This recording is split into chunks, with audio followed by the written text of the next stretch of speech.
Bienvenidos a la primera sección práctica de probabilidad.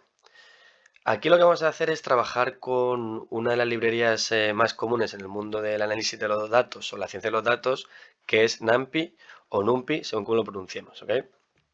Entonces, en la primera sección de estadística descriptiva, sí que es verdad que utilizamos un Python un poco más básico, en el que no utilizamos muchas funciones ni muchas librerías, y lo que estamos haciendo poco a poco en ese conocimiento, en esas habilidades propias de desarrollo con Python, es ir integrando, ir añadiendo pues ese conocimiento un poco más complejo.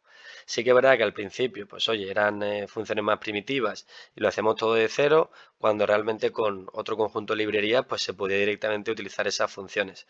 Lo hemos hecho así porque al fin y al cabo lo importante no es solo saber utilizar funciones, sino entenderlas y saber cómo hacerlo con Python y oye, pues un poco ir sintiéndonos más cómodos con Python. Entonces lo que vamos a hacer es poco a poco en esa progresión dejaremos ese Python un poco más básico, digamos, lo que vamos a ir es añadiendo y ampliando nuestro conocimiento, sobre todo a partir de librerías y de las más comunes que iremos viendo. La que, como comentaba, la que vamos a trabajar es la de NumPy y la peculiaridad que tiene es una librería que se utiliza mucho para el cálculo, ya os digo, a nivel científico, y esto se debe a que el tipo de formato que trabaja son arrays, y esta array, pues oye, es una estructura de simplemente una secuencia de datos un poco parecida a las listas, y lo que nos permite es hacer cálculo ya sea de vector o matricial, y al fin y al cabo nos da un gran número de ventajas y de opciones. Ya veréis poquito a poco, a medida que vayamos avanzando en esta clase, cómo de útil es NumPy y sobre todo eso, que nos vayamos siendo cada vez un poco más cómodos ahora con estas librerías. Haremos cosas un poco menos de cero y más utilizaremos las librerías y a medida que vayamos avanzando con el curso, pues eso, nos iremos adentrando un poquito más en las librerías y nos iremos añadiendo un poquito más de conocimiento al respecto. Después de esta chapa, vamos un poquito con el Python, que es lo que nos interesa, y vamos a empezar a desarrollar. Vamos con la librería de NumPy. Lo primero que queremos hacer es realizar el ejercicio de la moneda, el experimento aleatorio, lanzar cara o cruz. ¿Y cómo haremos esto? Pues obviamente no lanzaremos una moneda, sino que con Python utilizaremos la librería de NumPy. Y fijaos aquí cuando vamos escribiendo, lo que nos permite este Google Colab es que encima nos va diciendo qué opciones tenemos. Utilizaremos Randit. Y aquí el valor que vamos a poner puede ser cualquier tipo de número, porque aquí nos va a devolver un número entero. De nuevo, aquí fija que siempre tendremos información de la librería, de la función que estamos utilizando y demás, ¿ok? Y en este caso lo que vamos a utilizar, lo que vamos a añadir es cualquier tipo de número entero. Fijaos que aquí lo que hace esta función, primero siempre recordar de añadir, de cargar las librerías, y lo primero que hace esta función es devolvernos un valor, un número entero, entre 0 y 4. ¿Ok? Cuando ponemos aquí, perdón, entre 0 y 3, el valor aquí que añadimos no lo incluye y se incluye el 0. Entonces, a ver si nos sale alguna de ellas, otra vez un 1, ahora nos sale un 0 y nunca nos saldrá un 4, ¿ok? Porque el 4 no está incluido. De nuevo un 1, ya nos sale un 2, ¿ok? Tendremos ahí las diferentes opciones. Como vamos a utilizar el ejercicio o juego de la moneda, vamos a poner un 2, en el que siempre que nos caiga el 0 será la cara y siempre que nos caiga la cruz será el 1. Y siempre que lancemos esta celda nos caerá o un 0 o un 1. Y así es como realizaremos este experimento aleatorio de la moneda. Fijaos que aquí lo estoy lanzando una sola vez.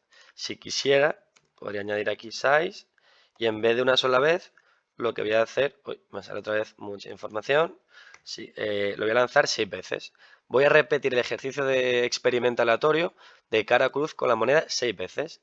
Y fijaos que aquí es lo que nos devuelve un 1, un 0, un 1, lo que pasó en la primera vez que lanzamos la moneda, en la segunda, y todo nos lo devuelve dentro de un array. Recordemos que casi siempre que hablemos de array, hablaremos de la librería NumPy, y este formato es el que nos va a permitir hacer muchas cositas que veremos ahora en un segundo. Entonces lo que vamos a hacer es, vamos a calcular, ¿vale? Número de experimentos, hemos dicho que tenemos 6. Y ahora veréis por qué hago esto, ¿ok? Y quiero calcular quiero contar cuántos ceros tengo aquí o cuántos unos tengo aquí. Entonces, de nuevo con Python, con NumPy, fijaos aquí el count non-zero y le paso el array que quiero que cuente, ¿ok? Resultado. Ejecuto, vamos a imprimir aquí para que lo podamos ver también.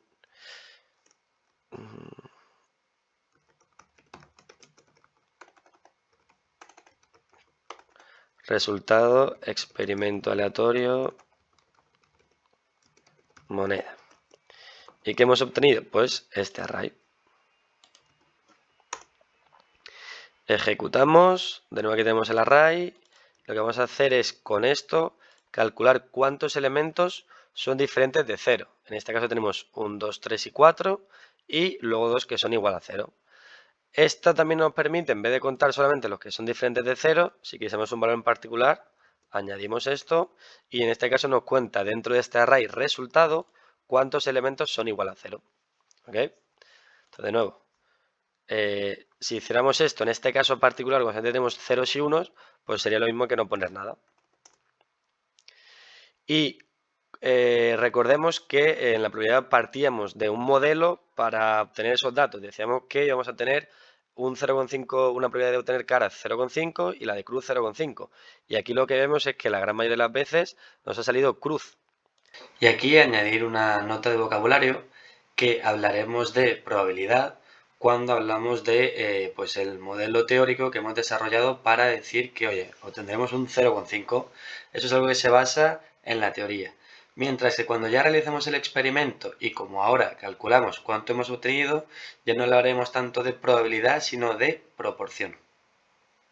Entonces, si hacemos el cálculo, que es cuántas veces hemos obtenido cruz dividido entre el número de experimentos, veremos que no es 0,5, sino que es 0,6, que está bastante lejos. Y si lo vuelvo a ejecutar, fijaos en esta, que hemos tenido todas cruces. ¿Ok? Entonces, parece que nuestro modelo que hayamos creado de probabilidad pues no es tan acertado como comentábamos.